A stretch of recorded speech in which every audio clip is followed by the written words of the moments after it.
여러분, 지난 시간에는 북이스라엘의 왕들을 함께 살펴보았습니다. 그들은 하나같이 하나님을 떠나 우상을 섬겼고 결국 나라를 멸망으로 이끌게 되죠.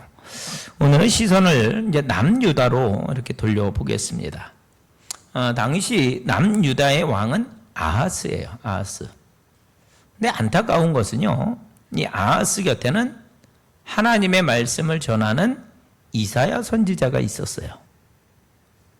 근데 그럼에도 불구하고 그는 끝내 하나님의 음성에 귀 기울이지 않았다라는 겁니다. 이게 참 안타까워요. 당대에 불세출의 선지자가 있었는데 그럼에도 불구하고 그 말을 듣지 않았다. 결국 이 남유다는 아주 급격히 쇠퇴했고 또 나라의 국력도 신앙도 이제 무너져 내린 굉장히 이제 열악한 그런 상황에서 그 왕위를 히스기야의 왕에게 넘기게 됩니다. 오늘 본문은 이 아하스가 위기를 만났을 때 어떤 선택을 했는지를 보여줘요. 그리고 그 선택은 오늘 우리들에게 아주 중요한 질문을 던지게 됩니다. 우리 인생의 위기 앞에서 나는 누구에게 도움을 구하는가? 우리 삶 가운데 여러 가지 위기를 만납니다. 한 번 딱 끝나는 게 아니라 인생 가운데 몇 번에 걸친 또 때로는 수없이 많은 그런 위기를 만나요. 그럴 때가 있습니다. 그런데 그때 우리는 누구에게 도움을 구하는가? 오늘 말씀을 통해서 이 아하스의 세 가지 잘못을 살펴보고 또 우리의 모습을 또 함께 살펴보도록 하겠습니다. 첫 번째, 아하스는 문제의 근원을 잘못 보았다라는 겁니다. 여러분, 큰 그림에서 그 고대 근동 지방을 보면 그 당시에 고대 근동 지방의 신흥 대국은 약간 북동쪽에 위치하고 있던 아수르, 아시리아 그러죠. 아시리아 제국이라고 할 수 있습니다. 들어보셨죠? 아수르, 아시리아. 그렇죠? 그러니까 그 아시리아 제국이 있고 그 아래 이제 북쪽에 아람이라는 나라가 있어요. 아람도 들어보셨죠? 네. 그 밑에 북이스라엘이 있고 그 밑에 남유다가 있어요. 그 옆에는 에돔이라든지 모압 이런 조그만 족속들이죠. 족속들이 있습니다. 그러니까 그 조그마한 부족 국가들이 쭉 자리하고 있는데 그나마 나라라고 할 수 있는 게 그 북이스라엘과 남유다 이 정도인 겁니다. 그런데 위에 있던 아람 왕 르신과 북이스라엘의 왕이었던 베가가 연합군을 형성해서 이 남유다를 치러 내려온 겁니다. 그래갖고 그들이 내려와서 수도 예루살렘을 그냥 다 에워쌌습니다. 사실 여러분, 오늘의 본문은 열왕기 하인데 그 당시의 이야기를 더 자세히 기록하고 있지는 않습니다. 그러나 이 같은 사건을 기록하고 있는 역대하 28장을 보면 그들의 비극적인 이야기를 아주 좀 더 자세히 전해주고 있습니다. 일례로 그 당시에 그 연합군들이 쳐들어와서 남유다의 군사들을 하루에 12만 명이나 죽여요. 12만 명. 우리나라 군인이 몇 명이라 보통 60만이라 그러죠. 이제는 줄었겠죠. 근데 12만 명이 하루아침에 죽은 거예요. 5분의 1이 죽은 거예요. 우리나라 군 60만이라고 쳤을 때 5분의 1이 죽은 겁니다. 그 당시 인구가 그렇게 많았을까요? 남유다에? 여러분, 고대 전쟁, 그 고대 세계의 전쟁에서 12만 명 하면은요, 엄청난 겁니다.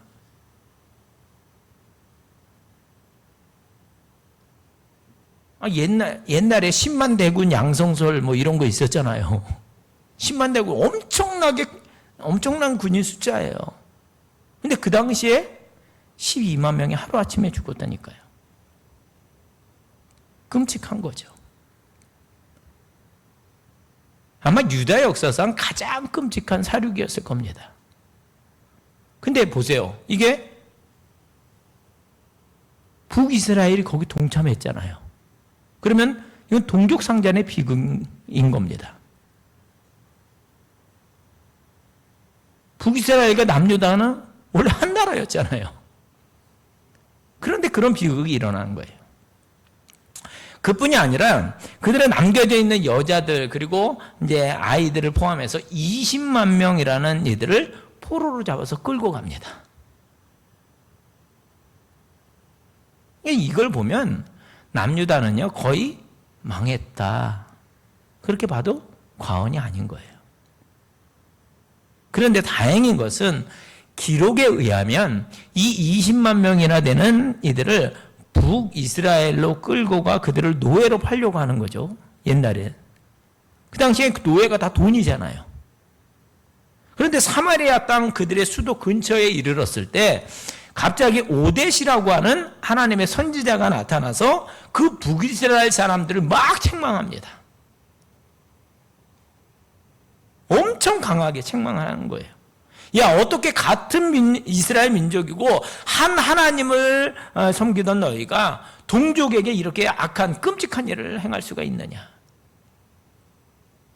하나님께서 치신 것인데 남유다는 저들이 다 우상 숭배하고 그랬기 때문에 하나님께서 치신 건데 너희가 그들을 그렇게 노예로 다 팔아먹는다면 그건 그들과 똑같은 끔찍한 죄다. 솔직히 너희는 뭐 죄 없냐? 그러면서 막 책망을 합니다. 순간 그 북이스라엘 백성들이요, 하나님의 역사인 거죠. 마음의 찔림을 받아서 그 포로들을, 남유다 사람들을 다 풀어주고 제자리로 돌아가게 해줍니다. 최악의 비극을 피하게 된 거죠. 여러분, 그러면 만약 그렇게 됐으면 이 남유다의 왕 아하스는 정신 차려야 되는 거잖아요. 이게 도대체 무슨 일인지, 도대체 어디서부터 비롯된 일인지 그걸 좀 알아내고 수습도 하고 자기 자신을 고치든지 그래야 되는 게 맞잖아요. 그런데 성경을 보면 아하스는 그걸 전혀 하지 않습니다. 사실 성경은 이 문제가 아하스 왕의 죄 때문에 비롯된 것임을 분명히 지적하고 있어요. 오늘 보면 2절 말씀 보세요. 아하스가 왕이 될 때 나이가 20세라 예루살렘에서 16년간 다스렸으나 그의 조상 다윗과 같지 아니하여 그의 하나님 여호와께서 보시기에 정직히 행하지 아니하고. 여러분, 남유다의 왕들은 중간중간에 선한 왕이 있었고 또 나쁜 왕들이 있었습니다.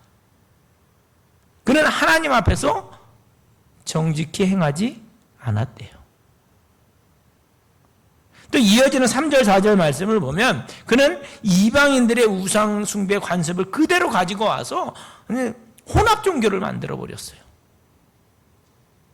산당에서 제사를 드렸고 호세아 선지자가 지적하듯이 푸른 나무 아래에서 음행을 저지릅니다. 더 나아가서 몰록 신을 섬겼던 이방인들과 같이 자기 자식을 불 가운데로 지나가게 했다는 겁니다. 그러면 이게 뭐냐? 인신제사예요. 불 가운데 지나가게 했다. 불에 태워 죽인 거예요. 자기 자식을. 아니, 자기 자식을 제사드려 우상에게 바치는 겁니다. 이런 아버지가 어디 있어요? 이런 일이 반복되면서 남유다의 아하스에게 하나님의 징벌이 임하기 시작한 겁니다. 여러분, 문제는요, 우리가 분명히 알아야 될 것은 전쟁이 아니라 하나님을 떠난 삶이었다라는 겁니다. 그런데 아하스는 이걸 깨닫지 못했다라는 거예요. 여러분, 사실 오늘 우리 인생에도 끊임없이 문제들이 막 벌어지고 있어요. 뭐 때로는 물질의 문제, 때로는 건강의 문제, 또 인간관계의 문제, 또 사회의 문제, 또 교회 안의 문제 등등. 우리 인생에 벌어지는 이 문제들을 나열하면 끝이 없습니다. 크고 작은 일들이 얼마나 많아요. 그런데 오늘 본문에서 함께 배우는 거죠. 우리가 그 문제들을 대할 때마다 야, 이거 큰일 났네. 이게 아니라 그 문제의 근원을 제대로 파악해야 되는 필요성이 거기에 있다라는 겁니다. 왜 이런 문제가 생겨났는가?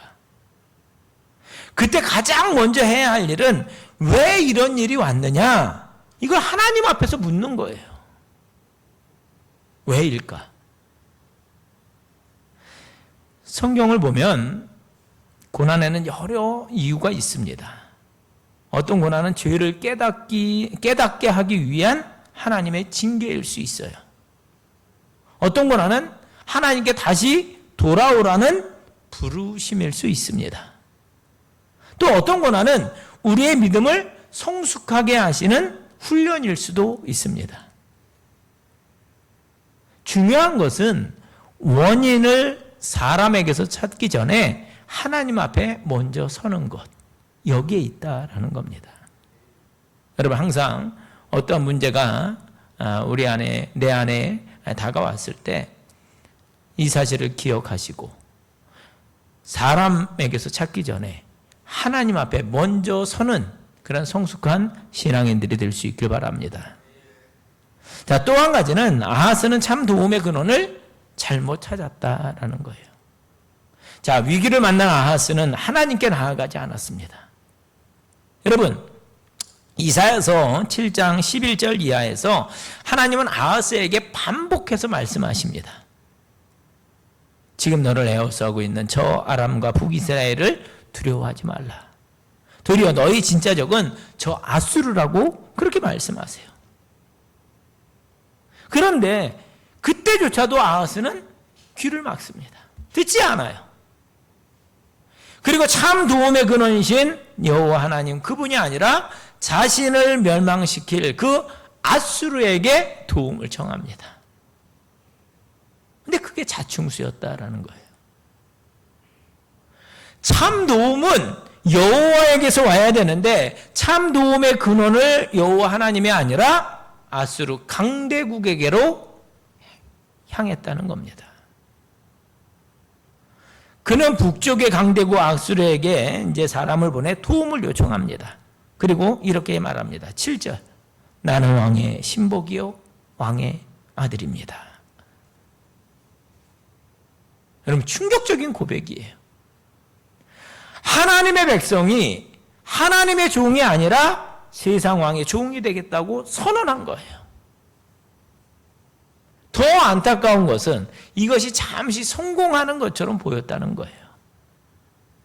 아수르는 실제로 군대를 보내서 그 아람을 무너뜨립니다.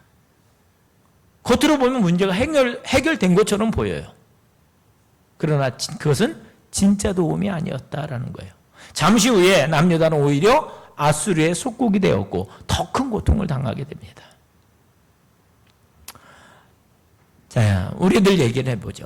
여러분, 비슷한 일들이 우리 주변에 너무나도 자주 일어납니다. 문제 앞에 설 때마다 우리 얼마나 자주 내 경험, 내 힘, 내 주변의 사람들과의 그 관계를 통해서 그 문제를 해결하려고 시도합니까? 참 많아요. 물론 눈에 보이니까 최선을 다하죠. 전화기도 붙잡고 의사도 찾고 또 변호사에게 또 은행으로 막 뛰어가고 의논하고 병원도 가고 변호사도 만나고 은행 상담원도 만나봐야죠. 해야 합니다. 그것도. 그러나 하나님의 사람은요, 한 박자 더 영적인 눈으로 이 문제를 바라보고 참 도움의 근원이 거기가 아니라 그 이전에 여호와 하나님께 있음을 잊지 않는, 그게 먼저라는 거예요. 물론 우리가 해야 될 거 열심히 해야 합니다. 그러나 그 전에 먼저 하나님께 묻자라는 거죠. 참 도움의 근원이 누구이신지를 분명히 하자라는 겁니다. 여러분, 세상의 도움은 잠시 문제를 덮을 수는 있어요. 돈도 권력도 사람도 경험도 필요합니다. 그러나 이것이 우리의 구원자가 될 수는 없다라는 거죠. 시편 121편 1절 2절 보면 시편 기자는 이렇게 고백합니다. 내가 산을 향하여 눈을 들리라. 나의 도움이 어디서 올까? 나의 도움은 천지를 지으신 여호와에게서로다. 우리도 사람을 찾기 전에 하나님을 먼저 찾는 성도가 되어져야 할 줄로 믿습니다. 여러분 기억하세요. 하나님께서 묶으시면 이곳에서도 묶이고 하나님께서 푸시면 이곳에서도 풀리게 될 줄로 믿습니다. 그래서 참 도움의 근원은 여호와 하나님이시다. 그러므로 축복합니다. 오늘 모든 참 문제의 근원, 참 도움의 근원, 이 모든 것이 하나님 그분에게서만 온다는 사실을 겸허히 인정하는 지혜로운 성도들이 되시기를 주님의 이름으로 축원을 드립니다. 자, 한 가지 더 말씀드립니다. 아하스는 무엇이 가장 귀한 가치인지를 잃어버렸다라는 겁니다. 자, 오늘 말씀을 보면 그는 이 일이 되도록 하기 위해서 뭘 합니까? 아수르의 용병을 이렇게 구해야 되는 거잖아요. 그런 처지잖아요. 아수르의 도움을 이제 받아야 되는 처지입니다. 그 일을 위해서 여러분 잘 보세요. 여호와의 전과 왕궁 곳곳에 있는 모든 은금을 취해서 아수르 왕에게 보냈다. 이렇게 되어 있어요. 그러면 우리가 이런 때 의분을 품어야 됩니다. 의분. 아하스가요, 저가 정신 나간 겁니다. 여러분, 성전에 있는 게 누구 거예요? 여호와 하나님의 것이죠. 그것을 다 긁어 모아다가 세상 사람들에게 가져다 주면서 도움을 구하고 있었다라는 겁니다. 뭐가 더 중요한지를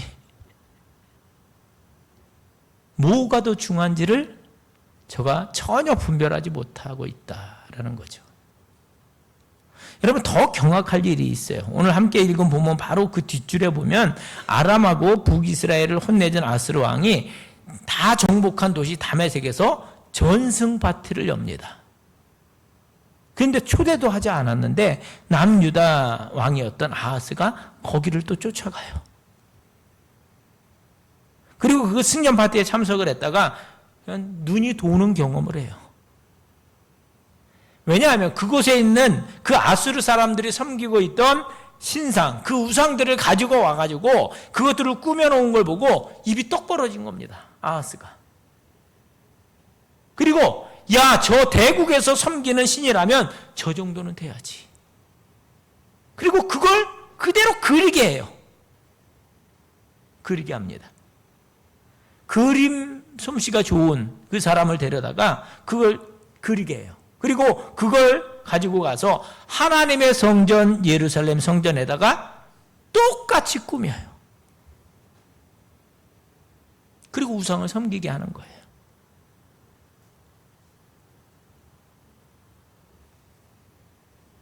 결국 하나님의 성전은 우상 숭배의 장소로 변하고 말았어요. 이유는 이거죠. 우리나라가 부강해지려면 저 신을 섬겨야 된다. 여러분, 이런 기록이 나오고 있습니다. 한마디로 세상의 것을 취해서 하나님의 성전을 꾸미고 하나님의 성전을 바꾸어 놓았다는 거잖아요. 왜요? 그게 더 큰 신이라고 믿었기 때문에. 더 큰 나라고 더 힘이 센 나라니까. 그들이 가지고 있던 신, 그러니까 그 신이 더 크다고 생각을 한 거예요. 그러니 이 아하스, 여러분 참 어리석은 자이죠. 어리석은 자입니다. 근데 왜 이런 일이 일어났습니까? 가치가 바뀌었기 때문에 그래요. 하나님보다 세상이 더 크게 보였다는 거잖아요. 여러분, 오늘도 마찬가지입니다. 세상은 성공이 최고라고 말합니다. 돈이면 다라고 그래요. 돈이면 다 된다고 합니다. 돈이 최고라는 거죠. 권력이 최고라고 말합니다. 그러나 성경은 분명히 말합니다. 먼저 그의 나라와 그의 의를 구하라. 여러분, 하나님보다 더 중요한 것은 없습니다. 하나님의 말씀보다 앞설 수 있는 가치도 없습니다. 가치를 잃으면 결국 인생도 무너지게 됩니다. 여러분, 우리는 어떠한가요? 우리도 종종 원치 않지만 이렇게 가치가 혼동될 때가 종종 있습니다. 하나님의 것과 세상의 것들을 볼 때 어느 것이 더 중요한 가치인지를 혼동할 때가 있다는 거예요. 여러분, 부탁드립니다. 여러분, 원칙을 세우고 예수를 믿으시기 바랍니다. 우리 한번 해보겠습니다. 원칙을 가지고 예수를 믿겠습니다. 아멘. 말씀을 맺습니다. 사랑하는 성도 여러분, 아하스의 실패는 세 가지였습니다. 첫째, 그 문제의 근원을 잘못 보았다는 것이고, 두 번째는 그는 참 도움의 근원을 잘못 보았다는 것이고, 세 번째는 그는 참된 가치를 잃어버렸다라는 겁니다. 그러나 하나님께서는 오늘 우리에게 전혀 다른 길을 보여주십니다. 문제가 생기면 먼저 하나님 앞에 서시기 바랍니다. 도움이 필요하면 먼저 하나님께 무릎 꿇으시기 바랍니다. 그리고 세상의 가치가 아니라 하나님의 말씀을 삶의 기준으로 삼으시기 바랍니다. 앞에서 말씀드린 시편 기자의 고백처럼 나의 도움은 천지를 지으신 여호와께 있음을 고백하시기 바랍니다. 사랑하는 성도 여러분, 우리가 살아가는 세상은 여전히 우리에게 잘못된 도움을 의지하라고 유혹합니다. 그러나 하나님의 사람은 달라요. 우리는 위기 속에서도 하나님을 먼저 찾는 사람입니다. 우리는 사람보다 하나님을 의지하는 자들입니다. 우리는 세상의 성공보다 하나님의 뜻을 더 귀하게 여기는 자들입니다. 오늘 아하스의 실패를 거울로 삼아서 문제의 근원을 하나님 앞에서 분별하고 참 도움의 근원이신 하나님만 의지하고 또 참된 가치를 끝까지 붙드는 믿음의 삶을 살아가는 우리 모두가 될 수 있기를 주님의 이름으로 축원을 드립니다. 우리 이 시간 찬양하기 원합니다. 하나님은 너를 지키시는 자, 함께 찬양합니다.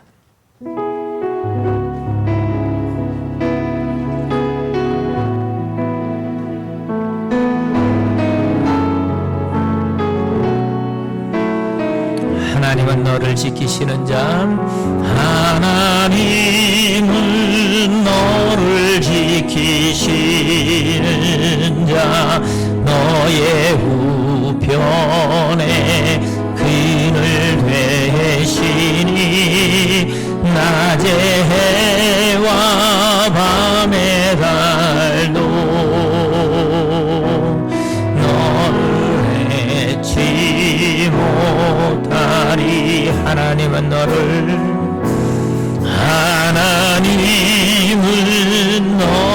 지키시는 자, 너의 환난을 면케하시니 그가 너를 지키시리라. 너의 출입을 지키시리라. 눈을 들어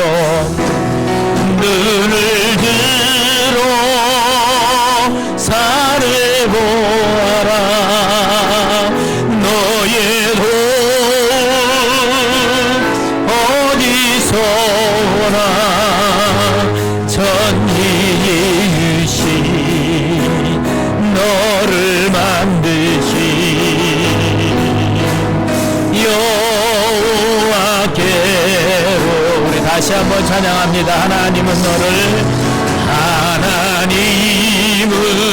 너를 지키시는 자, 너의 우편에 그늘 되시니 낮의 해와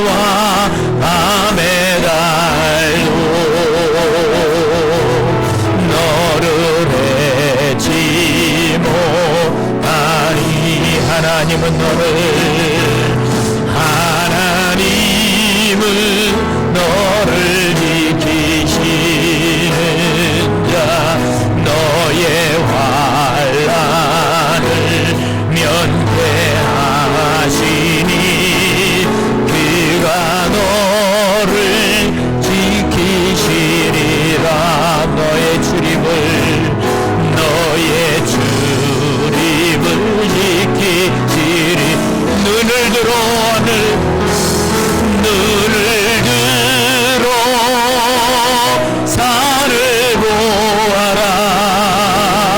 너의 도움 어디서 오나. 전지이신 너를 만드신 여호와께로 눈을 들어 산을 보아라.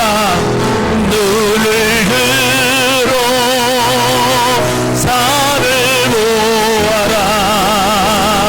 너의 도움 어디서 오나. 전지이신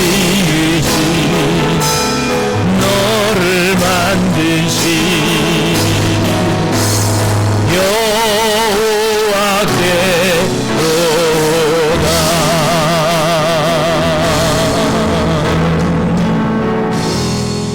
아멘. 광고 몇 가지만 말씀드립니다. 날이 굉장히 덥습니다. 여러분 무더위에 건강 각별히 유의하시고 주님이 주시는 힘으로 이 더위도 넉넉히 이겨내는 성도 여러분들이 될 수 있길 바랍니다. 오후 예배 끝나고 정기 기획위원회가 있습니다. 기획위원들 식당에서 모이겠습니다. 식당에서. 다음 주일 우리 김현철 정연선 인도 선교사님 오셔서 선교보고와 말씀 전해주시는데 여러분 선교원금에 함께 동참해 주셔서 조금이나마 좀 도움을 드렸으면 좋겠습니다. 함께 동참해 주시기 바랍니다. 기도하겠습니다. 좋으신 하나님, 오늘 아하스 왕의 그 실패한 삶에서 우리로 진리를 보게 해 주시니 감사를 드립니다.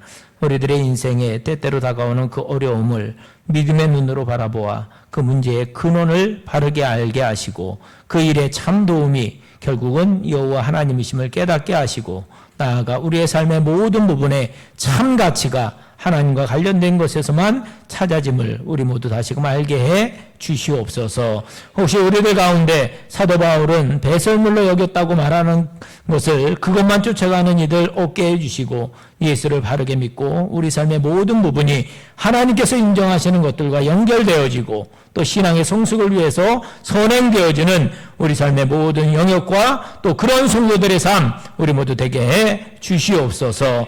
행여나 오늘 고난 중에 또 문제 중에 하나님의 뜻을 물으며 기도하는 심령들이 있다면 그 부르짖음을 외면치 마시고 속히 응답해 주시옵소서. 오늘 내 삶에 고쳐져야 될 것, 회개해야 할 것, 다시금 조율되어야 할 것, 우선순위가 선명해져야 할 것들 하나하나 하나님 기억나게 하시고 우리들의 그 모든 것들이 하나님의 기대대로 다시금 바뀌게 하여 주시옵소서.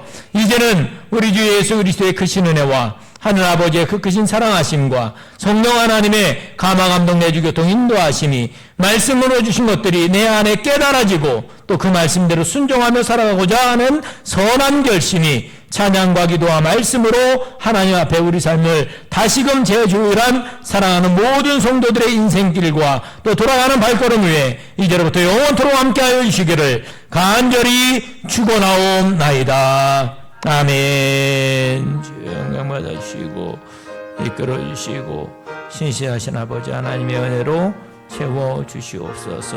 영적으로도 더 깊이 나아가게 인도하여 주시옵소서. 아멘.